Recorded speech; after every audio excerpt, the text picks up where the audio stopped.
Beethoven's gift. Beethoven was a great composer of classical music in the 1800s. Many biographies have been written that narrate his dominance in the music world. But do you know what really makes him special? Even though millions of people got to hear his multiple masterpieces, he never did. Beethoven wrote his best pieces after he had gone completely deaf. His partiality toward classical music developed when he was very young. He wasn't interested in anything else as a child. When he was 5, he learned how to play the piano. From then on, nothing could stop his passion for writing and playing music. When Beethoven was 20, he began to lose his hearing.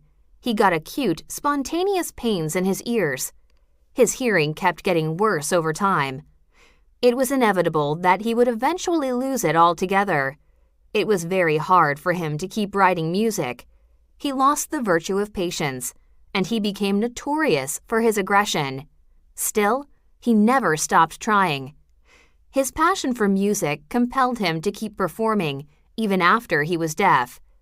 He couldn't hear himself play, but he knew that his creations sounded gorgeous.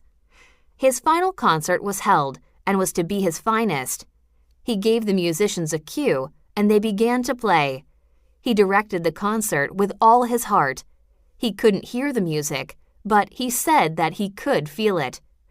Overall, the performance was one of the finest in history. When it was over, he turned to the crowd. They clapped and cheered wildly. In that beautiful moment, the applause boosted his emotions, and he began to cry. In 1827, he suffered from lead poisoning. He didn't survive the sickness, but his music did, because great music never dies. Even though Beethoven is gone, his legacy will live on forever.